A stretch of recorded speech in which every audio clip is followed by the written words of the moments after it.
all. Welcome back to the Geezerology Roundtable. I'm Scott, coming to you from South Florida.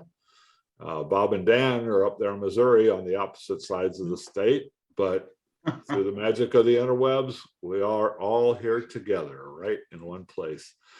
Green River, it was a third studio album by Creedence Clearwater Revival. It was the second album that Creedence released in 1969. So this was a pretty fertile time for that band.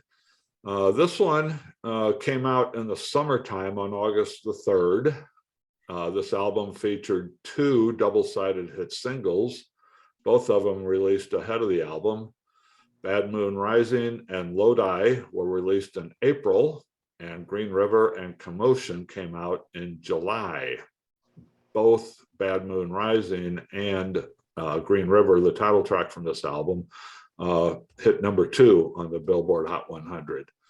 I think Creedence ended up with, in their career with, I think it was 5 number 2s. None of them ever got to number 1, but they had 5 number 2s. Anyway, Bob's a big Creedence and John Fogerty fan among us, so we're going to let him get us started. Take it away, Bobby. All right. Thank you, Scotty. As you said, this was their third album in 1969, and shows a continued evolution in John Fogerty's songwriting, musicianship. This is a relatively short album. It clocks in, I think, right around 30 minutes or just a little over. Short, tight, concise songs. Absent are some of the longer jam type songs that they did on their first 2 albums. 9 original songs, 1 cover song. And this is one of my favorite Creedence albums, and interestingly, it's John Fogerty's favorite Creedence album. And if you're looking for an entry point to Creedence, this is not a bad place to start. It's a very personal album, starts out with a very personal song for Fogerty, Green River. And the title for that song comes from a soda that he used to buy at a little store in his hometown when he was a kid. It was called Green River Soda. And then the song itself is about a cabin and a river that his family would vacation at every summer, again, when he was a young boy. And so that is his remembrances, of those summer visits. There are some other very personal songs on this album. Tombstone Shadow, with the song about 13 months of bad luck. He actually went to a fortune teller, and there's a gypsy reference in the song. And after his fortune was told, he was told by the fortune teller, "You're going to have 13 months of bad luck." So he turned it into a song. Bad Moon Rising, one of the hits off of this song, was actually inspired by Fogerty watching an old movie called The Devil and Daniel Webster. And in the movie, a farmer sells his soul to the devil in exchange, for prosperity and such. And that inspired him to do the song. Lodi, a great, great song. I love this song. I love the rhythm to it. And, it's a song about an older, down on his luck musician who's stuck in a small town. And Fogerty said of this song when he wrote it, he said, "I was hoping that was not what I would turn into and become." Wrote a song for everyone. I think it's a beautiful song, and it's got this mesmerizing line. I wrote a song for everyone, but I couldn't even talk to you. And he was inspired to write that song after having an argument with his first wife. And, she kind of storms out of the house, and he's standing there thinking, gee, I write all of these songs and I do all this stuff, but I can't communicate, with the person that I love. The back part of the album, I think, is a little weaker than the front part of it, but still every song on this album is listenable.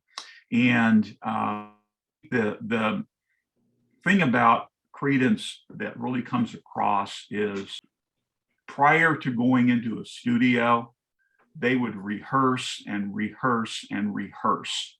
So they had the songs down before they walked into a studio. And when they went into the studio, it was pretty much wham, bam, thank you, ma'am.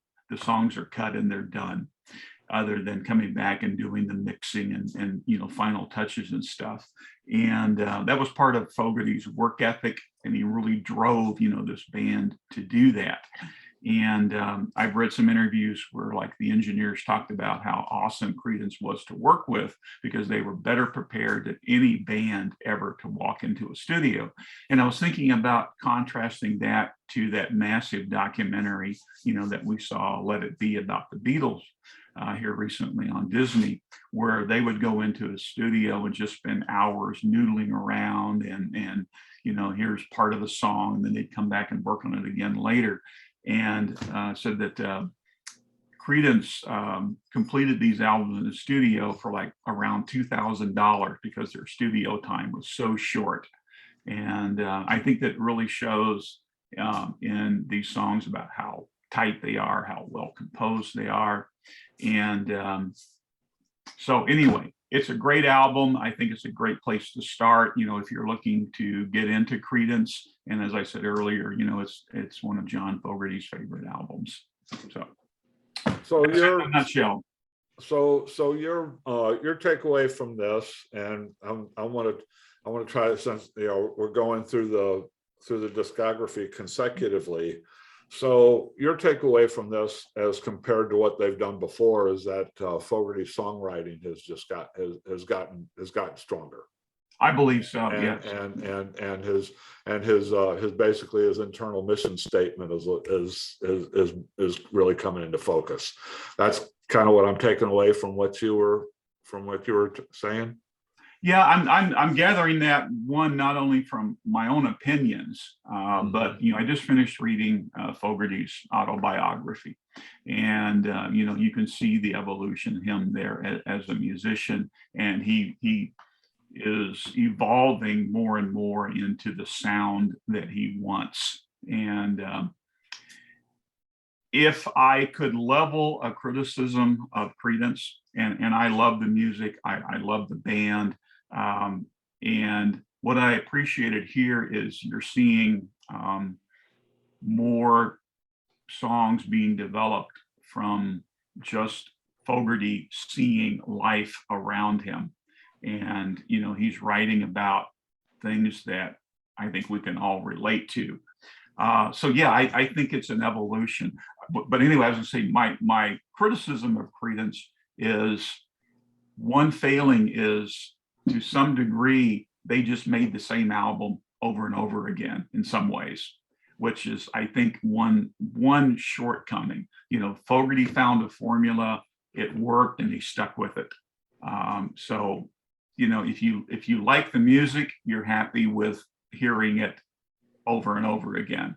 But he did find that formula, and he fit into a groove, and he stuck with it.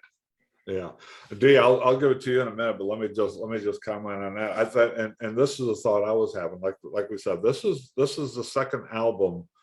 This is the second of 3 that they recorded in the calendar year, right? It's also the third album that they recorded, counting the first one going back to about a year earlier. This is the third album in a year. So basically, they put out 4 albums in a year and a half. This is a very condensed period of time, and this is pretty much a reflection of where his head was at the time. And he was being pretty prolific. Fogerty had his nose as a grindstone, and he was cranking them out, And so he wasn't giving himself, or not giving himself. He didn't have the time or the space really to sort of even consider going in a different direction or trying a different angle. It's like all of a sudden he's focused and he's cranking them out, and he's got his process down, and he's going. It's just coming out of him. I mean, he's not thinking about, well, maybe we should do this or maybe we should do that. That's kind of what my thinking is on that point to made. I was going to bring that up in my presentation, but I thought that was a good time to react to what you said. He had this burst of creativity that was coming out, and he didn't stop and take a breath and start thinking about what else he could do. He was just doing this. He was just doing this, and that's why you're saying they recorded the same album 3 times in a row. I mean, you could almost take this with the time of it, and if they would have done it differently, they could have taken this one and combined it with with the previous album, just made like a double album out of it, right? Almost, yeah. And it wouldn't have been a very long double album either, because they're both so pretty short. Dee, what's your take on Green River? Okay, it's similar to that of their previous album, Bayou Country, although I think this one is more focused in. And let me just say, I was never a big Creedence fan, but I was a casual fan. And they were all over the radio in 69 and 70. So I was familiar with them. And you hear go, yeah, that's a good tune. I like that tune. But I wasn't a hardcore fan. And then I was familiar with several of these songs on Green River, of course. Green River, a number of them like that. Bad Moon Rising. But the good part was listening to a couple of these songs for the first time, especially A Song for Everyone and then Tombstone Shadow. I think this album, as Bob mentioned earlier, it's less than 30 minutes, maybe 29 minutes. But I think every song, with the exception of probably the last song, which is a cover that Fogerty did, they're all pretty tight and focused. And, Bob also said that they were very well rehearsed by the time they walked into the studio, which, maybe Fogerty being a perfectionist, we've heard about that, or maybe they just wanted to make the best use of their time. But I don't think there's very few songs that are over 3 minutes on here, which goes to say there's always that one school of thought that it's harder to write a good 2.5 minute to 3 minute song than it is to have like an 8 minute meandering song with kind of self-indulgent solos. This isn't it.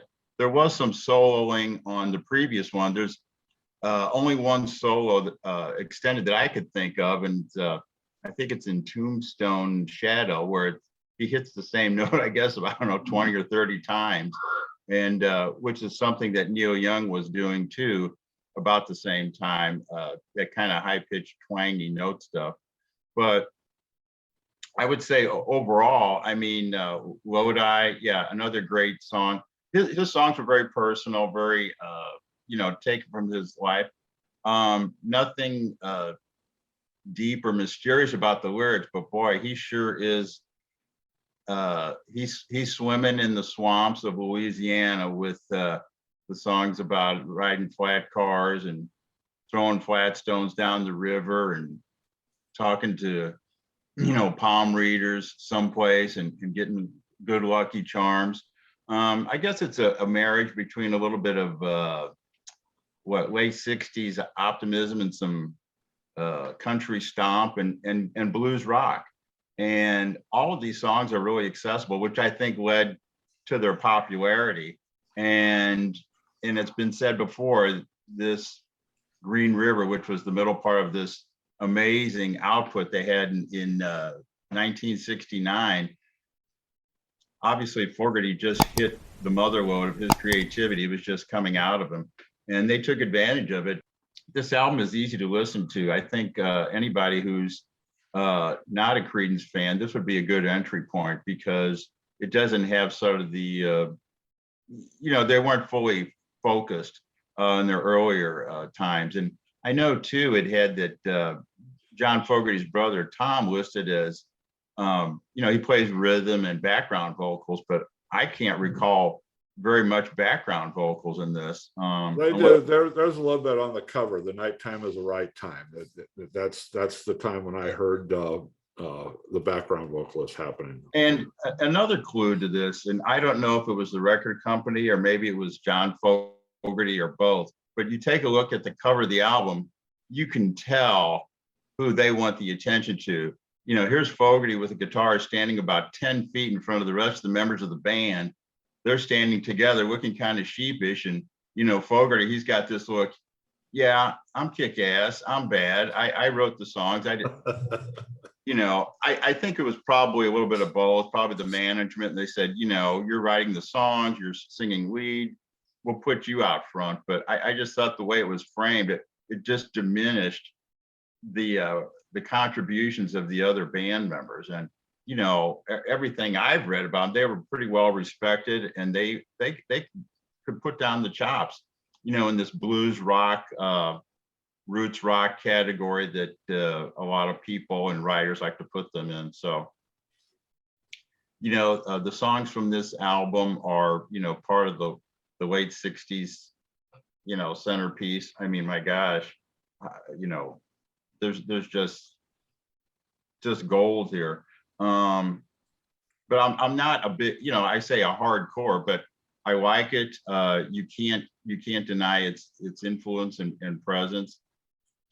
I think Fogerty, his writing was probably even more focused, and Bob had mentioned this too. So he was, you know, long ago he said that he wasn't very good at the boy meets girl fall in love song. So he went, you know, deep down, observational first person songwriting, and that's what we get.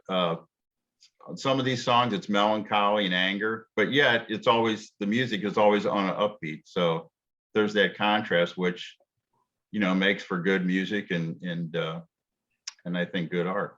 I agree with Dee. I was never I never spent a whole lot of time listening to Creedence Clearwater Revival when I was a kid, when this stuff was popular. I heard, you know, I knew all the songs, but, you know, we talked about that in some of our previous discussions about Creedence. And I'll go back to my reaction to Bayou Country a few weeks ago when we talked about that, how it just, I was just taken by how much, I mean, it was just so rooted in the American blues a lot more than I expected it to. I mean, I just thought it was just a straight out, you know, blues rock record. This one, we still have the same thing. Like, I think I agree with Bob that you know, this it sounds like they're making the same album over and over again to an extent, and I think it's, you know, because of condensed time period and everything, like I mentioned. But I will say that this one seems to have a little more rock and roll influence in it than the previous one. I mean, it's subtle. It's not, I mean, it doesn't like jump out and bite you in the face a little bit. But where I heard the second album, Bayou Country, is just a really pretty straight, just a blues groove album.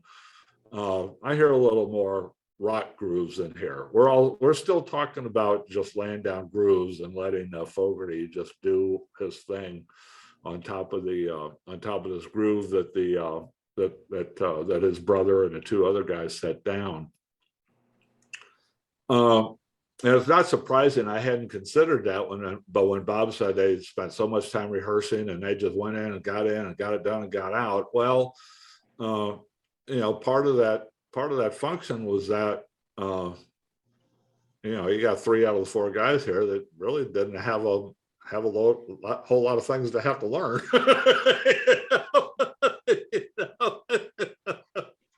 It's still Tom Fogerty on rhythm guitar, Stu Cook on bass, and Doug Clifford on drums, and they're just setting down a beat, and all they have to do is maintain that beat, you know, maintain that bass and let Fogerty do his thing. You know, sometimes Fogerty plays a solo on a guitar, sometimes Fogerty plays a solo on a harmonica, and sometimes he sings.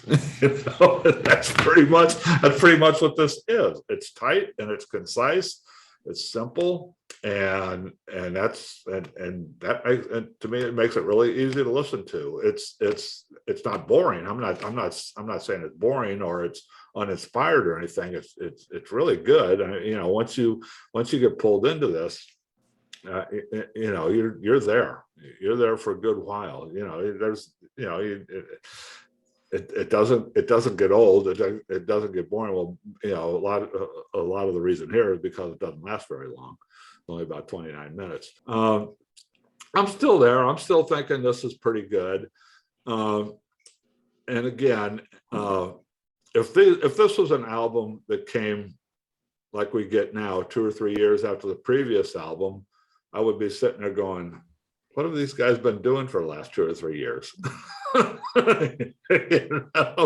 It's like they're not progressing or anything like that. But again, like I say, I'm forgiving that, and I understand it because like I say, the time period, in real time is so compressed that these are all, he's basically doing the same work over a few months period, but he's just pumping out so much quantity that they're getting it out on the marketplace. I saw this just a couple of days ago. I was bouncing around YouTube and I found a video of their performance at Woodstock.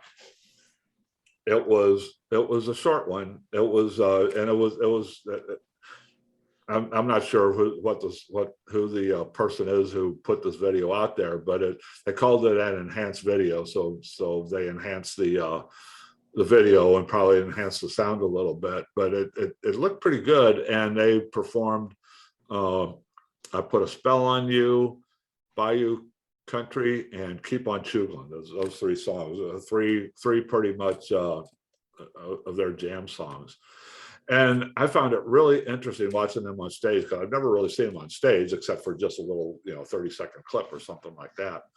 And I found it interesting to watch this because what you saw on stage was exactly what you would think that you're going to get from listening to these albums. It sounded really, really tight. I don't know how, because I know Fogerty wasn't happy with their performance at Woodstock, but this sounded pretty good. And maybe that was a result maybe of some of the enhancement that went into this video. I don't know. It looked good.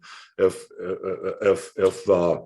this was an enhancement and an overdub or something like that, then whoever edited this video did a really, really fine job, because it looked organic. It felt organic.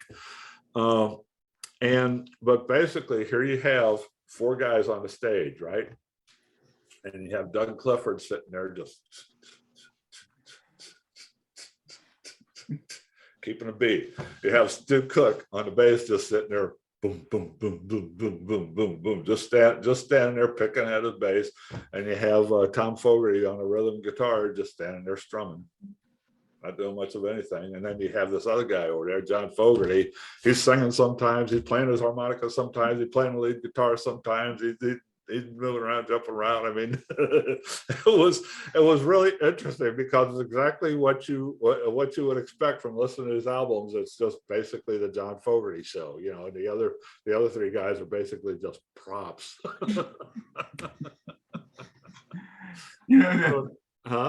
That's interesting, because I stumbled across that exact same video last night. Oh, did you? Yes, it was the first time I'd ever seen it. Yeah. And so, yeah, I saw it last night for the very first time. Because, if you notice, Fogerty's the real animated one on stage, but in his he's the only book, one doing anything. He's the only one doing anything. In his book, he's really critical of his fellow musicians in Creedence. I think maybe a little too critical, but if you believe what he's saying, when they went in to rehearse these songs, it was like, okay, Stu, here's your bass line. Doug, here's your drum line.